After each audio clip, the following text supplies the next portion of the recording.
Bonjour à tous, je vous invite à vous abonner à cette chaîne, à aimer, à partager, à commenter ces vidéos, c'est très important. C'est une manière de nous soutenir. Merci à vous tous. C'est certainement la perspective de la COP27 qui se tenait, vous le savez, vous le suivez évidemment, minute par minute. La COP27 qui se tenait du 6 novembre au 18 novembre, c'est-à-dire jusqu'à demain, vendredi.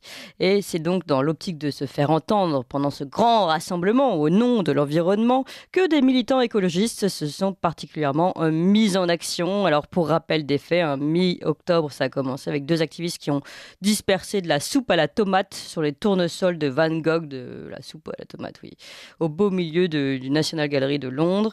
D'autres ont aspergé de soupe, alors on ne sait pas quelle soupe, là, le Summer de Van Gogh, exposé en Italie. D'autres se sont collés à la vitre, plus intelligents, en protégeant la fille à la perle, dans le musée aux Pays-Bas. Puis plus gourmands, d'autres ont jeté de la purée de pommes de terre sur les meules de Claude Monet.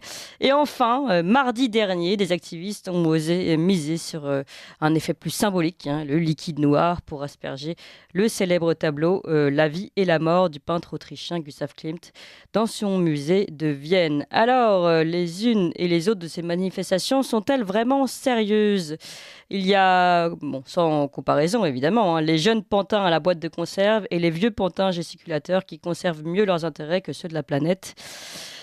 Et nous allons parler de tous ces pantins-là avec Bertrand Alliot. Bonjour Bertrand Alliot. Bonjour Clémence. Vous êtes porte-parole d'Action Écologie, une association qui se veut être une alternative à l'écologie politique. Elle dénonce les arnaques de l'écologisme. Alors là, il y a de quoi de dire, parce qu'il se passe en fait plusieurs événements en ce moment, comme je l'expliquais, le grand Raoult de la COP27 et puis le petit Raoult des boîtes de conserve.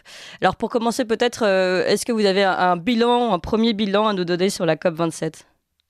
Ah non, très peu de bilan, et aucun bilan d'ailleurs, parce que c'est le comique de répétition avec ces gens de grand-messe internationales qui ne servent à rien, qui n'ont jamais servi à rien, depuis d'ailleurs le protocole de Kyoto, puisque ça fait très très longtemps que ces grand-messes internationales ne servent à rien, si ce n'est à ranimer en fait le catastrophisme climatique. Oui. Et ça marche assez bien. Enfin, peut-être que ça marche de moins en moins, juste peut-être, parce Oui, que mais j'ai l'impression qu'en plus, même les objectifs diminuent d'année en année. Alors d'abord, ils ne sont pas contraignants, mais en plus, ils diminuent. Oui, Là, oui, et sur le puis réchauffement climatique, objectif de contenir le réchauffement à 1,5 degré, ça n'a même pas été finalement totalement voté, et puis ça ne sera pas contraignant. Enfin voilà, finalement, on ne fait que repousser la promesse d'une baisse illusoire. oui, oui, c'est une baisse illusoire. On la repousse évidemment. Puis il y a certains pays qui sont, comment dire, très réticents, comme La l'Inde par Chine. exemple, qui a quand même une population à nourrir. Oui. Et donc qui a besoin des énergies fossiles pour pouvoir se développer tout simplement. Donc ce sont des vœux pieux, bien sûr. Et peut-être qu'il y a seule l'Europe qui quand même qui essaye de tenir ses objectifs. Qui s'y contraint. C'est intéressant Voilà, c'est d'ailleurs, ça. on pourra en parler de l'Europe, le bon élève de l'action climatique. Alors pendant donc ce grand Raoult de la COP 27, d'autres événements se déroulent, ceux des jeunes activistes, et que vous avez qualifiés dans un article du Figaro de révoltés conformistes. Alors est-ce que vous pouvez nous expliquer ? Oui, bah en fait, effectivement, on dirait que ce sont des révoltés, un peu comme en 68, mais s'ils se mettent devant des tableaux de maîtres pour attirer l'attention, c'est quand même qu'ils sont d'abord des bons élèves. C'est qu'ils ont bien retenu la leçon, puisque depuis qu'ils sont tout petits, très certainement, on leur dit que la catastrophe arrive, que c'est bientôt la fin du monde. Et ils se retrouvent face à des adultes, on pourrait dire ça comme ça, même si ce sont des jeunes adultes, mais qui ne font rien pour changer la situation. On l'a vu avec la COP27. C'est-à-dire comment dire, ils sont dans une faille spatio-temporelle. Là, ils comprennent pas ce qui se passe. D'un côté, on leur dit que c'est la catastrophe, mais de l'autre, on continue à vivre normalement. Et donc, ils sont comme ça, ils essayent d'attirer l'attention. Sauf que le diagnostic n'est pas forcément juste. Donc, c'est ça peut-être qui pose problème, le diagnostic de la catastrophe, bien sûr. Alors, oui, ce qui est intéressant, c'est qu'ils essayent, dites-vous, d'attirer l'attention et ça fonctionne très bien. La preuve, on en parle encore aujourd'hui et surtout, nous ne sommes pas les premiers. Je veux dire, l'ensemble des médias se sont jetés sur ces 2-3 préadolescents qui ont jeté des boîtes de conserve, même pas de bonne qualité, sur des tableaux de bonne qualité.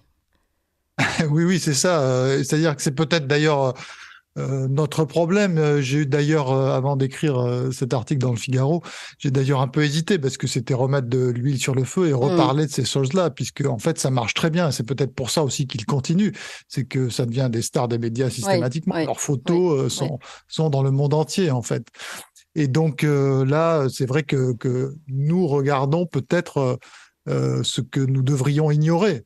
Le problème, c'est qu'on vit encore, en fait, dans une ambiance un peu particulière et que ces sujets-là, de toute façon, même sans ces jeunes, sont, comment dire, sur le devant de la scène tous les jours, dans les journaux, à la radio, à la télévision. On l'a vu récemment sur BFM TV, qui a fait une émission très spectaculaire, comme ils peuvent le faire de temps en temps. Sur le permis sur carbone. Le climat. Voilà, c'est ça. Vous en parliez juste avant, où est intervenue Elisabeth Borne, d'ailleurs. Oui, tout à fait. Alors, la réponse, finalement, que vous, qui travaillez sur le sujet, souhaitez apporter, c'est arrêtons les gesticulations, qu'elles soient préadolescentes ou post-adolescentes, et passons aux choses sérieuses. Et quelles sont les choses sérieuses ? Alors, on ne dit pas tout à fait qu'il faut passer aux choses sérieuses. Disons que en tout cas, il y a une obsession, premièrement, de la décarbonation. C'est-à-dire que l'écologie est devenue synonyme de décarbonation. Quand vous parlez d'écologie, on ne parle que de ça, en fait. Comment diminuer les quantités de CO2 qui sont produites. C'est le seul sujet qui reste. Et nous, à Action Écologie, on estime que c'est le seul sujet sur lequel l'humanité ne peut rien faire. Puisque, en fait, c'est extrêmement difficile de diminuer la concentration de CO2 dans l'atmosphère. On peut agir sur le flux, c'est ce qu'on veut. Elisabeth Borne a quand même dit qu'il fallait diminuer de moins 55% nos émissions d'ici 2030. Je ne sais pas si vous vous rendez compte ce que ça signifie. Ça veut dire qu'on ne pourrait pas faire d'émissions ce matin parce qu'il faut vraiment tout arrêter du jour au lendemain pour arriver à tenir ces objectifs. Ces objectifs sont totalement délirants. Et même si nous y arrivons, c'est possible à la rigueur, eh bien, je peux vous annoncer que ça ne servira à rien au niveau de la quantité de CO2 présent dans l'atmosphère et donc de ce qui est appelé un problème mondial puisqu'on pense que c'est une catastrophe. Donc nous, on dit... Mais les objectifs sont ailleurs. De réduire l'écologie à la question du CO2, puisque c'est la seule question sur laquelle on n'a aucun moyen. Donc mettre des milliards d'euros là-dedans, bouleverser la vie des gens, c'est quand même très étonnant. On se demande pourquoi on en arrive à ces... Voilà, c'est ça. Est-ce que c'est pas fait exprès finalement de détourner l'attention sur un point où on ne peut pas faire grand-chose, et puis au lieu de se concentrer sur des choses sur lesquelles clairement on peut régler, notamment la grande mondialisation qui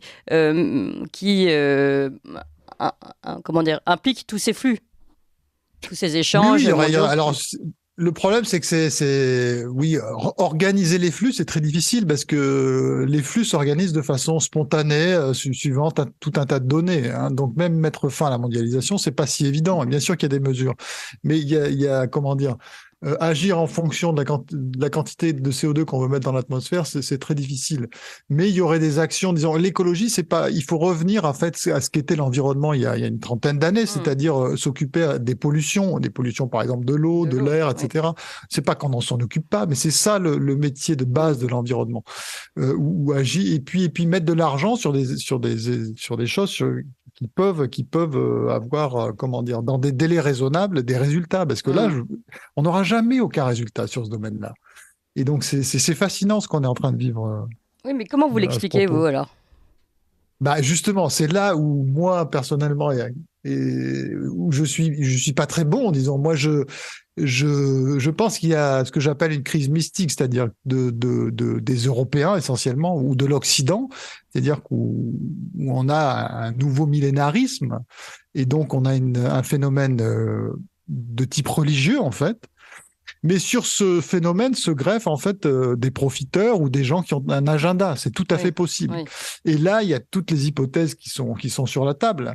Mais je ne sais pas dans quelle mesure, si vous voulez, nos gouvernants participent de cet agenda, ont des comment dire, ont des buts cachés, etc. C'est très difficile, si vous voulez, à trouver les bonnes hypothèses. En tout cas, ce qu'on peut dire, c'est que nous sommes pris là collectivement dans un espèce de délire collectif, oui, parce que sur le climat, il y a énormément de questions qui sont en suspens, en fait. Qui dit réchauffement climatique ne dit pas forcément une catastrophe. Et jusque-là, d'ailleurs, on a quand même augmenté de plus d'1 degré euh, les températures mondiales depuis un siècle, on peut pas dire que ça a été une catastrophe. Or, on nous annonce encore, là, on voudrait limiter à 0,4 degrés, mais l'augmentation à venir. Mais voyez que ce sont des choses qu'on a déjà vécues et vécues très récemment. Donc, il faut se calmer. Et donc, ce qui est inquiétant aussi, Clément, c'est on va essayer, vous allez voir, en décembre, là, il y a une grande conférence internationale sur la biodiversité.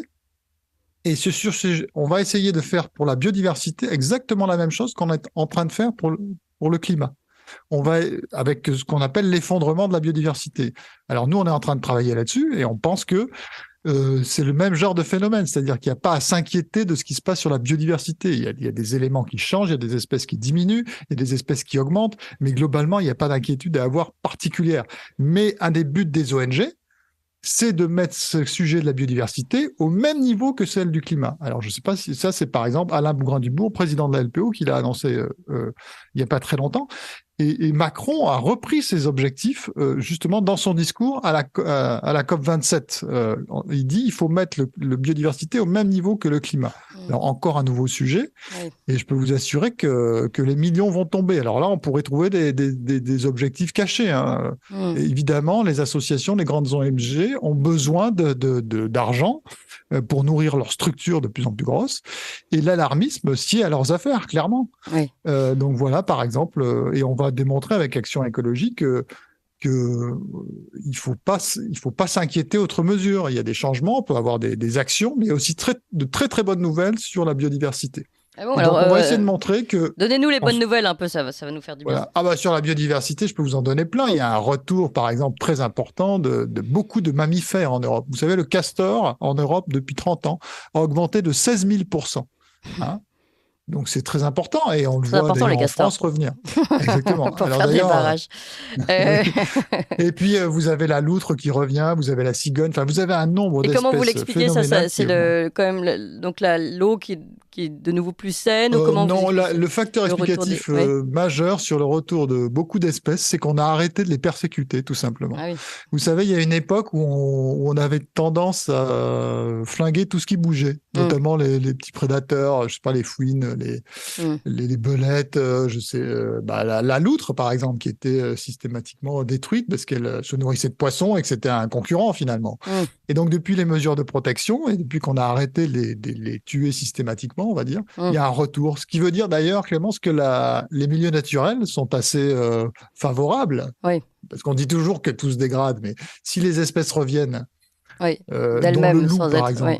Donc, le loup, par exemple, dont on entend parler. Alors, je ne rentre pas sur est-ce que c'est bien ou mal, ça ne m'intéresse pas. Non, mais vous constatez. Mais ce qui est notable, c'est qu'une espèce prédatrice comme ça revienne de façon spectaculaire. Ça veut dire quand même que les milieux naturels sont quand même dans un bon état. Vous voyez ce que je veux dire? On est toujours en train de déprimer.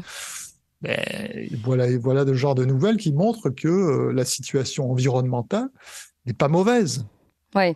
Alors, je voudrais, finalement, je vais vous emmener sur un terrain glissant. Je voudrais qu'on fasse une comparaison, puisque, d'après ce que je comprends, l'écologie, l'environnement aujourd'hui ne prend absolument pas le problème dans sa globalité. Et c'est exactement ce qu'on a ressenti pendant la période du confinement, enfin de la gestion Covid, où finalement la vie, tout simplement, la vie des hommes n'était pas prise, et la santé, la santé morale, la bonne santé, n'était pas prise en compte entièrement non plus. La preuve, c'est qu'après, on s'est rendu compte qu'il y avait énormément d'étudiants qui avaient fait des tentatives de suicide, d'autres qui, ne bougeant pas, ont développé des maladies. Donc finalement, on était juste obsédés par une seule maladie en oubliant les autres. D'ailleurs, au détriment de ceux qui devaient faire des traitements contre le cancer, etc. Est-ce que finalement, c'est pas le même mal, c'est-à-dire aujourd'hui, avoir un problème, d'envisager un problème dans sa globalité? Oui, c'est-à-dire qu'on focalise sur quelque chose qui n'est pas l'ensemble des problèmes et on ignore les autres, en fait. C'est ce que vous êtes en train de dire. Sur le Covid, c'est vrai que ça a été fascinant ce qui s'est passé. Et donc, effectivement, on se sert de la science. C'est Jean-Paul Houry qui le dit dans son dernier livre, Greta a ressuscité Einstein. On se sert de la science, en fait, pour asseoir son pouvoir et on voit arriver... des climatocrates, comme il dit, ou des biodiversitocrates, on vient d'en parler, qui utilisent en fait des arguments scientifiques, ou disons la science, comme ils disent, pour imposer des choses et pour peut-être gagner en pouvoir et pour pouvoir peut-être soumettre la population d'une certaine manière. Oui. Alors concrètement, Bertrand Alliot, vous aujourd'hui, vous produiriez une feuille de route avec des conseils très concrets. Pourquoi pas à nos gouverneurs. Quel serait-il aujourd'hui pour l'environnement dans le sens large, justement, compris dans toute sa globalité? Oui. Alors, une fois qu'on a compris qu'il n'y avait pas de catastrophe à venir sur la question environnementale, parce qu'on peut tout à fait s'effondrer, d'ailleurs, par peur de la catastrophe. Il y a des raisons pour lesquelles on peut s'effondrer, mais je pense, moi, que l'effondrement ne viendra ni du climat, ni de la biodiversité. Mais alors, une fois qu'on a dit ça, en fait, on se retrouve et on devient ennuyeux parce qu'on se retrouve avec des sujets environnementaux assez banals, si vous voulez. Oui, mais justement, dites-nous. Mais en fait, c'est des améliorations du quotidien et de ce qui concerne les pollutions, les nuisances. Alors, je cite souvent un exemple parce que c'est quelque chose qui pourrait être fait extrêmement facilement avec peu d'argent et qui faciliterait la vie de tout le monde. C'est par exemple la pollution lumineuse qu'on voit. Ah oui. Vous savez, les insectes, on dit qu'ils disparaissent. Oui. Et vous voyez, il y a énormément de pollution lumineuse. Il y a évidemment, surtout ça coûte cher. C'est surtout important la nuit, je pense. J'imagine, c'est surtout la nuit qu'on peut faire des efforts. Excusez-moi, c'est la nuit. La nuit, il y a tellement d'éclairage, si vous voulez, que ça pose tout un tas de problèmes à la faune et notamment aux insectes. Il y a énormément d'insectes qui meurent à cause de l'éclairage public. Et il y a beaucoup de cet éclairage qui est inutile. Alors, on pourrait faire beaucoup d'efforts pour le réduire, par exemple. Ça ferait des économies d'énergie. Ça créerait très peu de contraintes, puisqu'on va les laisser quand même dans les endroits où on en a besoin pour la sécurité, etc. Et puis, il y aurait des bénéfices pour l'environnement assez remarquables très, très vite. Je crois qu'il faut aussi s'occuper du problème des déchets, qui est un des problèmes qu'on a du mal à maîtriser, mais vous voyez qu'on en parle assez peu, finalement, comparé au CO2, puisqu'on réduit tout au CO2. Le CO2, c'est vraiment la seule obsession qui demeure. Oui, surtout le plastique, non c'est une question qu'on se pose beaucoup. On voit encore énormément d'emballages plastiques. Alors, on se dit pourquoi aujourd'hui... Alors là, je suis plus mesuré parce qu'on ne se rend pas compte des services que rend le plastique. Bien sûr, non, mais sans le diaboliser. Oui, sans le diaboliser. Oui, mais le problème, c'est la question. C'est pour ça que je suis très prudent sur cette question. Parce que vous éliminez le plastique, vous allez devoir le remplacer par quelque chose. Ça, on oublie toujours. C'est les vases communicants. Et donc, par quoi va-t-on le remplacer? Et est-ce que c'est mieux ce par quoi on va le remplacer? C'est pas sûr du tout. Donc, pour l'instant, le plastique a assez peu de conséquences sanitaires.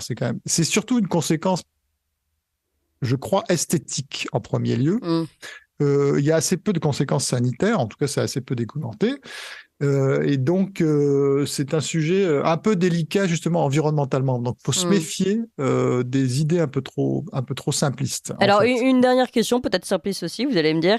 Ce retour des bosquets, ce retour des haies à la fin des champs qui permet non seulement de limiter, on le voit, les inondations, de retenir l'eau, de limiter éventuellement la propagation de produits d'intrants peu naturels, etc. Est-ce que ça, c'est aussi quelque chose qui est facile à mettre en place, non? Alors, c'est facile, oui et non. Disons que ce sont des choses qui sont utiles. Alors, on va rentrer sur l'utilisation de l'espace agricole par des acteurs qui sont les agriculteurs, qui ont beaucoup souffert on en parle souvent, des actions, des actions environnementales. Et donc, je pense par contre que dans certaines zones, effectivement, le retour de la nature, des arbres, des haies est une très bonne chose. Il faut le faire intelligemment, mais je crois qu'on a quand même des possibilités pour augmenter leur fréquence. Oui, c'est ça, sans être comme toujours manichéen, tout est bien, tout est mal. On a bien compris, l'idée n'est pas de mettre au banc des sociétés nos agriculteurs qui travaillent très bien et dans des normes très, très compliquées à remplir. Donc évidemment, on a bien compris tout votre propos, Bertrand Alliot. En fait, il faut juste raison garder, peut-être. C'est un bon résumé. C'est sûr. Disons, on en appelle au calme, et vous savez, il y a beaucoup d'écologistes, en fait, qui en appellent au calme. Enfin, il y en a beaucoup. Il y en a un certain nombre, mais on ne met pas la caméra sur eux. C'est un peu dommage. Donc, les écologistes rassuristes existent. Il y en a de plus en plus. Et il faut aussi les écouter. Nous en sommes.